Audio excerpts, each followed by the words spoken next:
Hello everyone. आप देख रहे हैं एकलव्य स्नातक और इस वाली वीडियो में हम देखने वाले हैं BE-VAE 181 और इसका जो यूनिट नंबर है हमारा वो 3 है और इसका नाम है प्रमुख पारितंत्र।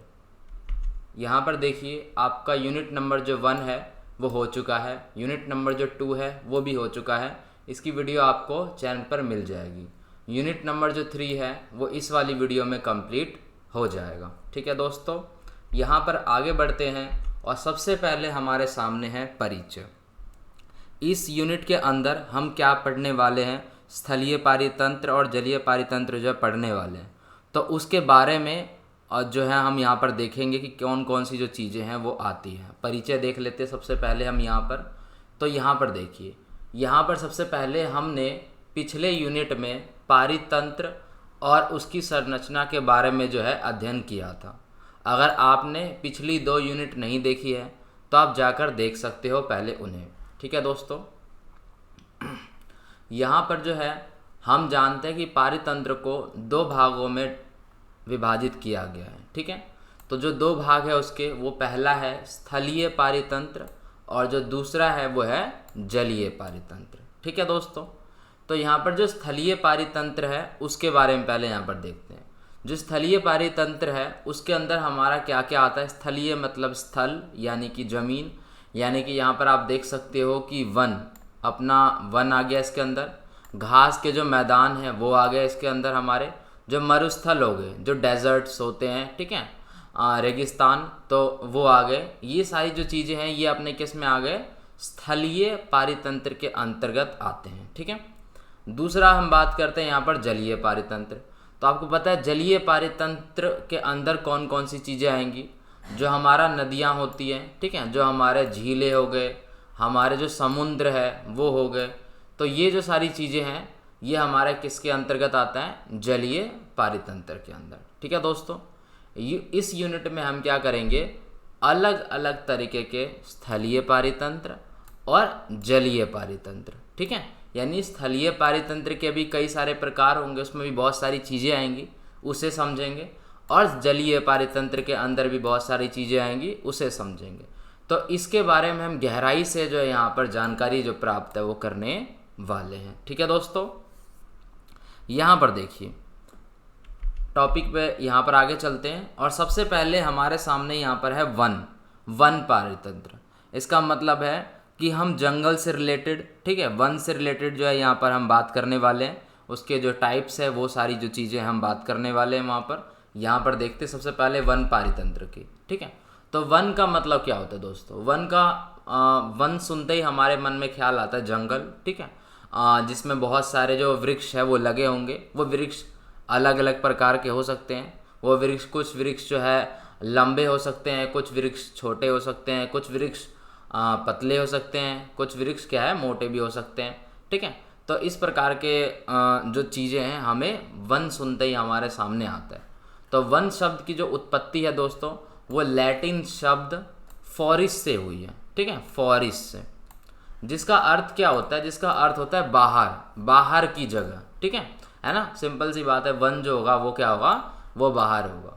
इसका संदर्भ माना जाता है, मतलब कि पहले के समय, अगर आप इसका एग्जाम्पल समझोगे, पहले के समय अगर किसी बंदों से पूछा जाता था, किसी लोगों से पूछा जाता था कि जंगल क्या होता है, तो गांव के बाहर की सीमा, ठीक है, यानी कि ऐसी जगह जहाँ पर लोग नहीं रहते हैं। ठीक है, गांव के बाहर की सीमा वाली ज़मीन जिस पर खेती नहीं करते। पहली बात तो वहाँ खेती नहीं होती, जंगल में खेती कैसे होगी, और दूसरी बात है जहाँ पर कोई नहीं रहता।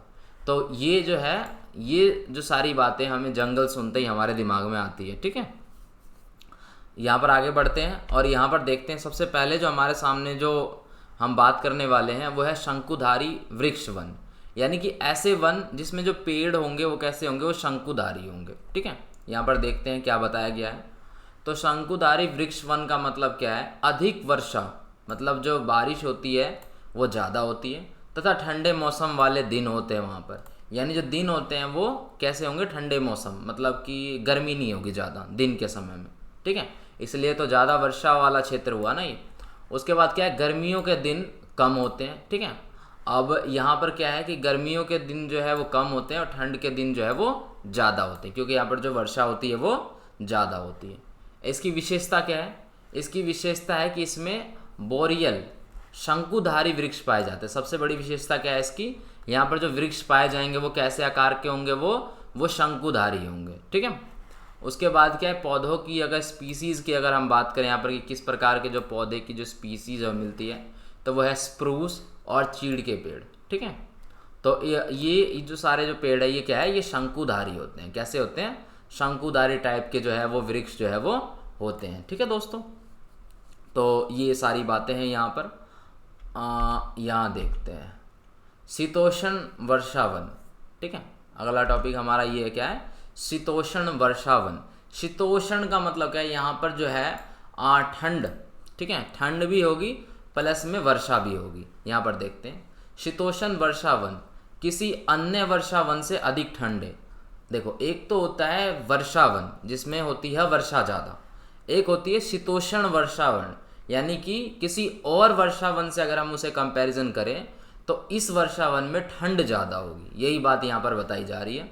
यहाँ वर्षा अधिक होती है यानी कि वर्षा जो है वो बहुत ज़्यादा होती है। अगर वर्षा इतनी ज़्यादा होती है और दिन इतने ठंडे होते हैं तो सिंपल सी बात है वहाँ पर साथ में कोहरा भी लगेगा। तो कोहरा भी होता है, वो भी बहुत ज़्यादा यहाँ पर पड़ता है, ठीक है दोस्तों। तो ये आपको यहाँ से क्लियर हो गया होगा। आगे देखते हैं उष्ण कटिबंधीय वर्षावन, ठीक है। इसको समझते हैं कि ये क्या है। तो उष्ण कटिबंधीय वर्षावन जो है ये सबसे पहले आपको समझना है कि भूमध्य रेखा के पास पाया जाता है, ठीक है। किस रेखा के आसपास? भूमध्य रेखा के आसपास, ठीक है।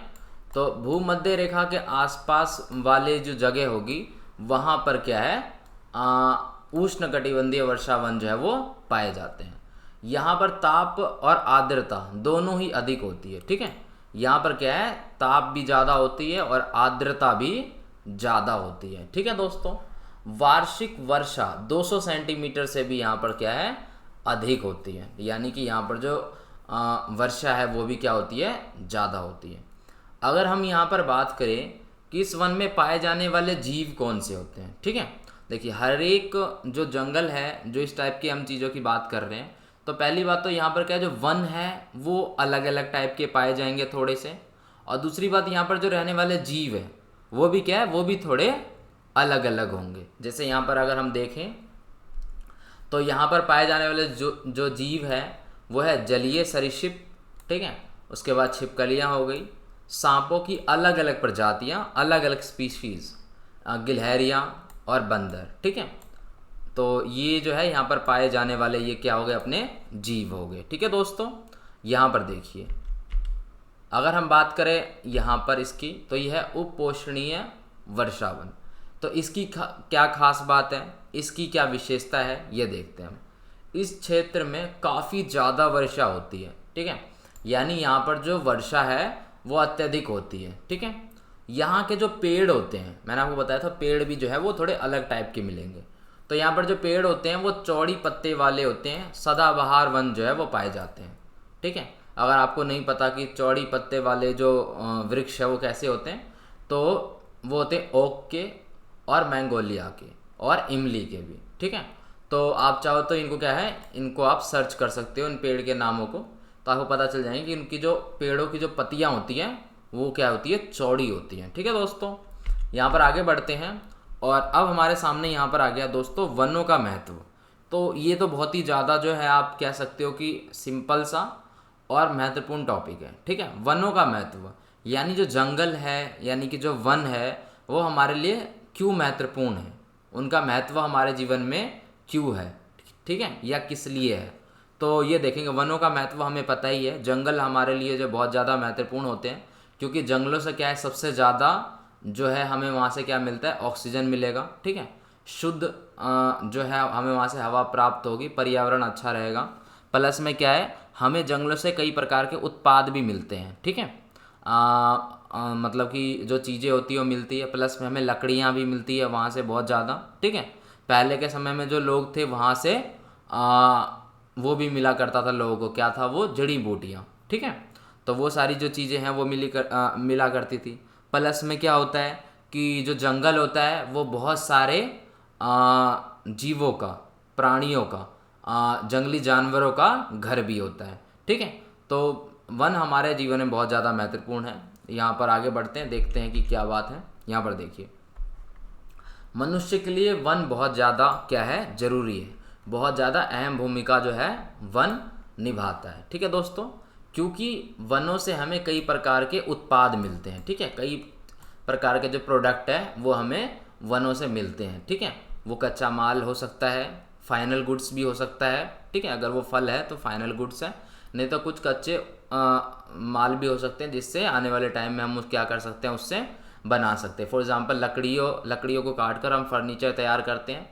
ठीक है, ऐसे तो हमारी संस्कृति और सभ्यता के बारे में ही पता चलता है हमें जंगलों से, वनों से हमें क्या है, लकड़ियाँ मिलती हैं। ठीक है दोस्तों, और जिससे हम क्या है, कोई भी सामान बना सकते हैं, फर्नीचर का सामान बना सकते हैं, या और भी बहुत सारी जो चीज़ें हैं वो बना सकते हैं।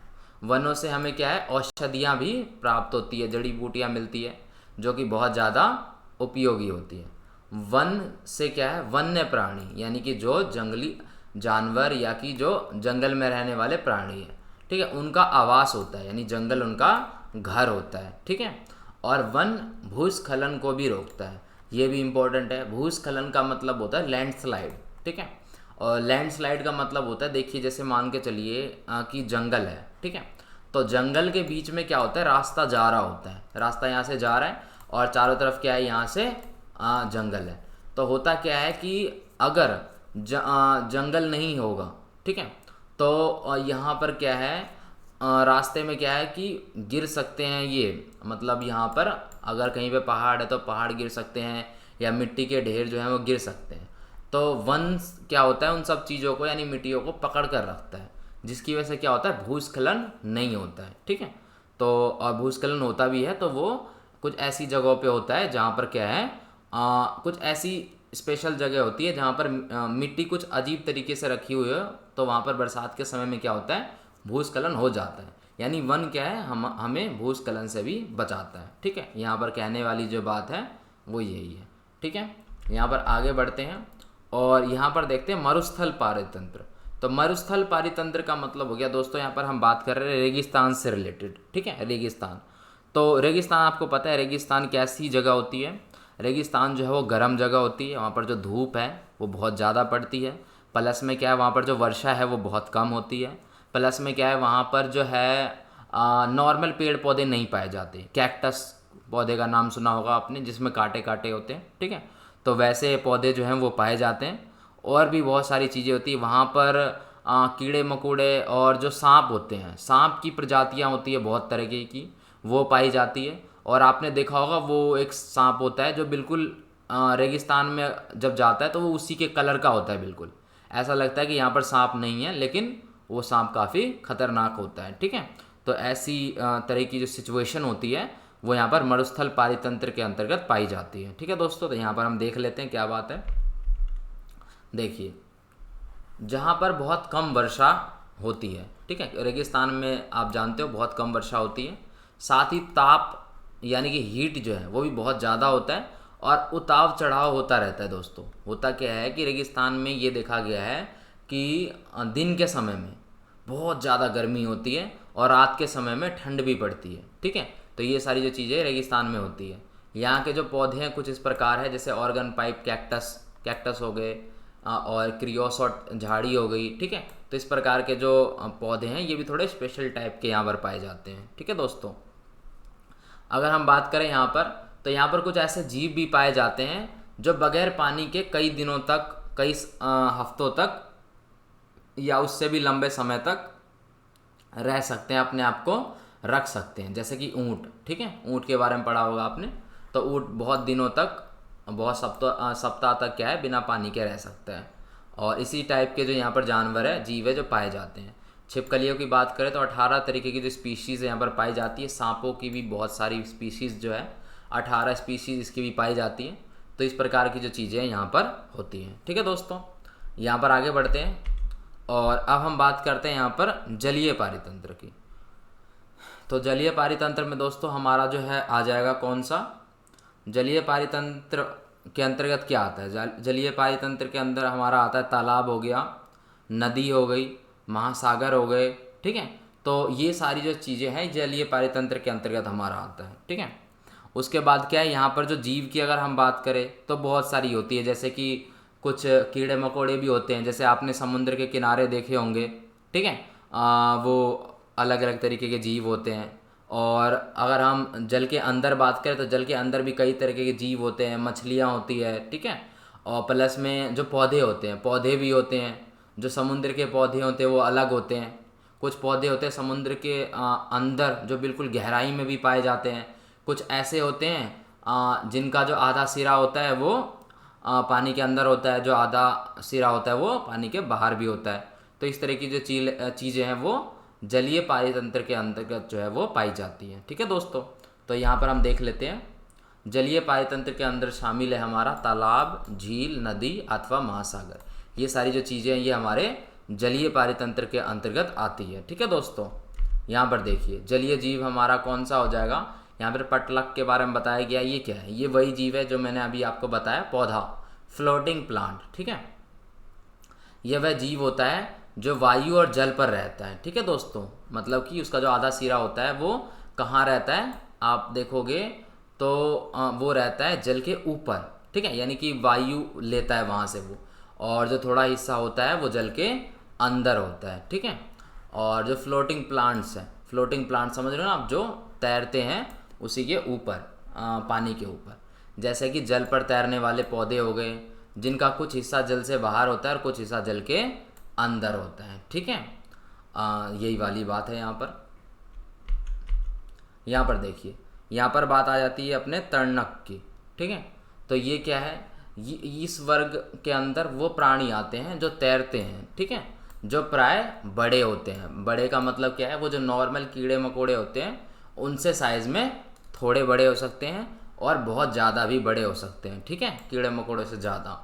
और ऐसा भी हो सकता है कि इसके अंतर्गत वो बंदे आए, मतलब कि वो जीव आए जो जल में रहने वाले सबसे बड़े जीवों में से आए। फॉर एग्जांपल आपने वेल का नाम सुना होगा, ठीक है, ब्लू वेल बहुत बड़ी होती है, सबसे बड़ी होती है ब्लू वेल, ठीक है। और अपने शार्क भी हो गए। तो ये सब जो प्राणी होते हैं ये दूसरे प्राणी से बड़े होते हैं, ठीक है दोस्तों। तो यही बात है। यहाँ पर देखिए, अब हम बात करने वाले हैं यहाँ पर अलवण जलीय पारितंत्र की, ठीक है।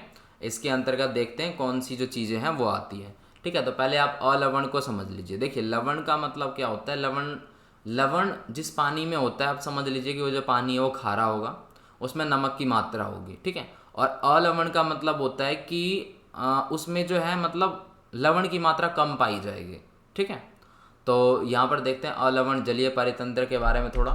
देखिए ये उसको बोलते हैं जिसका जो जल चक्र है वो चलता रहता है। जल चक्र आप समझ रहे हो ना, जो वाटर साइकिल होती है, जो हमारी छोटी छोटी क्लासों में पढ़ाया जाता है कि तालाब में क्या होता है, पानी होता है, फिर सूरज की रोशनी क्या करती है, उसे गर्म करती है, तो वो भाप बन जाता है, फिर ऊपर चला जाता है, फिर बारिश से वो नीचे आ जाता है, ठीक है। तो ये सारी चीज़ें, यानी कि जिसका जो जल चक्र है वो चलता रहता है, और जिसमें कम मात्रा में लवण पाया जाता हो, यानी कि उसमें जो लवण की मात्रा बहुत कम होगी, ठीक है, खारा नहीं होगा, बिल्कुल ही खारा नहीं होगा, वो ठीक ठाक होगा, तो उसे अलवण जल कहते हैं।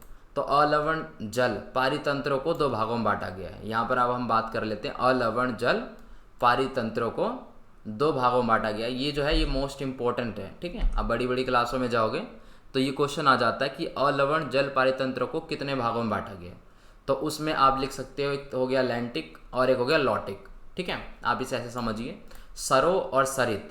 तो सरो में क्या होता है, सरो में जो होता है, सरों में ऐसी चीज़ें आती है जो बिल्कुल शांत हो, ठीक है, यानी कि उसके जो पानी है उसमें लहरें ना हो, ठीक है। यहाँ पर समझते हैं सरो, लैंटिक लैनिस शब्द से बना है जिसका अर्थ है शांत, यानी इसमें जो पानी होगा ना बिल्कुल स्थिर होगा वो, ठीक है। जैसे कि तालाब में आप देखोगे लहरें नहीं होती। तालाब क्या होता है, तालाब एक ऐसा समझ लो गड्ढा टाइप का, ठीक है, इसमें पानी भरा हुआ रहता है और कहीं आता नहीं है, जाता नहीं है, ठहरा हुआ पानी होता है, तो वो क्या, वो स्थिर होता है। और अगर हम लॉटिक की बात करें तो ये होता है सरित, इसे हम सरित कह सकते हैं। और इसको लोटा शब्द से बना है जिसका अर्थ होता है बहा कर ले जाया गया, यानी कि इसमें क्या होती है, इसमें लहरें होती हैं, तो हल्की फुल्की लहरें होती है। जैसे कि आप देख सकते हो नदियाँ, जो नदी होती है वो कहीं ना कहीं जो है कनेक्ट होती है दूसरे बड़ी नदियों से या दूसरे बहुत सागर से या किसी चीज़ से, ठीक है, जिससे क्या है कि एक बहाव बना रहता है उसके अंदर। जैसे कि नदियों का जो पानी हो बहता रहता है। तो यही दो चीज़ें जो आपको याद रखनी है, ठीक है। आगे बढ़ते हैं हम यहाँ पर, और हमारे सामने यहाँ पर समुद्री पारितंत्र। तो समुद्री पारितंत्र में देखते हैं कि कौन कौन सी जो चीज़ें हैं वो यहाँ पर अपनी आती है। देखिए, अगर हम बात करें तो पृथ्वी पर सब समुद्री पारितंत्र जो है वो सबसे बड़ा है, ठीक है, और सबसे स्थायी भी है। क्यों? क्योंकि आपने पढ़ा होगा कि समुद्र पर जो है 70% पानी है। तो वो पानी कहाँ है? वो समुद्र का पानी है, महासागर का पानी है, ठीक है। तो समुद्री पारितंत्र जो है वो अपना सबसे बड़ा है, ठीक है, और इसका जो महत्व है वो भी सबसे ज़्यादा है, क्योंकि बहुत सारे जीव जंतु रहते हैं इसके अंदर। समुद्र का जो पानी होता है दोस्तों वो नमकीन होता है, ठीक है, उसमें लवणता ज़्यादा होती है, 3.5% लवणता होती है। आप समुद्र के पानी को डायरेक्ट पी नहीं सकते, ठीक है। तो यही बात होती है। यहाँ पर देखिए, यहाँ पर हम बात करते हैं वेलांचली के बारे में कि ये क्या है। यहाँ पर देखिए, ये जो मंडल होता है ये समुद्री पारितंत्रों का तटीय क्षेत्र होता है, ठीक है। आप सिंपल इससे समझिए समुद्र का तट, सामान्य भाषा में इसे समुद्र का तट कहते हैं, ठीक है। और यहाँ पाए जाने वाले जो जीव है वह घोंघे, क्लैप, सीपियाँ, आपने देखी होगी ना वो सीपियाँ, शंख टाइप की जो जो चीज़ें होती हैं वो समुद्र के किनारे पाई जाती है। आपने देखा होगा, मूवीज़ में भी देखा होगा, ठीक है, कि समुद्र के किनारे किस किस टाइप के जो है वो जीव पाए जाते हैं। तो वही है। यहाँ पर देखिए, यहाँ पर हम बात करते हैं नितलस्थ मंडल के जीव जात के बारे में, ठीक है। ये क्या होते हैं इसे समझते हैं। तो ये समुद्र का वह क्षेत्र होता है दोस्तों जहाँ पर सूर्य का प्रकाश नहीं पहुँच पाता। तो आप समझ रहे हो, समुद्र का वो क्षेत्र जहाँ पर सूर्य का प्रकाश नहीं पहुँच पा रहा है। इसका मतलब वो जो जगह होगी वो डीप में होगी, ठीक है। यानी कि जैसे मान के चलिए, मैं आपको बताता हूँ कि ये क्या है, ये समुद्र की मैं आपको बता रहा हूँ ये समुद्र की क्या है, चौड़ाई है, ठीक है। मतलब चौड़ाई नहीं, सॉरी, गहराई है। तो समुद्र की अगर ये गहराई है तो जो सूर्य का प्रकाश है वो कहाँ तक पहुँच पाएगा ज़्यादा से ज़्यादा। अगर सूरज यहाँ पर है तो प्रकाश ज़्यादा से ज़्यादा यहाँ तक पहुँच पाएगा, यहाँ तक पहुँच जाएगा, ठीक है। लेकिन वो जगह जो इससे नीचे है, ठीक है, तो यहाँ पर क्या है, यहाँ सूर्य का प्रकाश नहीं पहुँच पाता। तो ये वो जगह है जहाँ पर सूर्य का प्रकाश जो है वो नहीं पहुँच पाता, ठीक है। तो यहाँ पर इस तरीके के जीव जो है वो पाए जाते हैं। आप समुद्र के गहराई में अगर आप बात करोगे तो आपको समुद्र जो जीव मिलेंगे वो बिल्कुल अलग मिलेंगे, ठीक है। जैसे कोरल या स्पंज, इस टाइप की जो चीज़ें हैं वो नीचे मिलती है समुद्र के, ठीक है। तो यही सारी बातें हैं। और आपका जो यूनिट है ये यहाँ पर जो आपका ख़त्म हो गया है। इतनी सारी जो चीज़ें हैं ये आपकी सारी की सारी जो है वो इम्पोर्टेंट थी। टेलीग्राम में आप ज्वाइन हो सकते हो, डिस्क्रिप्शन में लिंक मिल जाएगा। कुछ अगर आपको पूछना हो पर्सनली मेरे से तो आप क्या है, मुझे इंस्टाग्राम जो मेरी आईडी है आप वहाँ पर जाके पूछ सकते हो, ठीक है। डिस्क्रिप्शन में लिंक मिल जाएगा। और यही सारी जो है ये बातें थी। आप करते हैं आपके अगले यूनिट में जो है आगे की जो है हम बातें करेंगे, ठीक है। तो वीडियो आपको पसंद आ गई तो आप लाइक कर सकते हो, कमेंट कर सकते हो, साथ ही शेयर भी कर सकते हो। चैनल को सब्सक्राइब जरूर कर लें, बेल नोटिफिकेशन आइकन जरूर प्रेस कर दें, जिससे नई वीडियो की नोटिफिकेशन आपको मिलती रहेगी। धन्यवाद, मिलते हैं नेक्स्ट वीडियो में।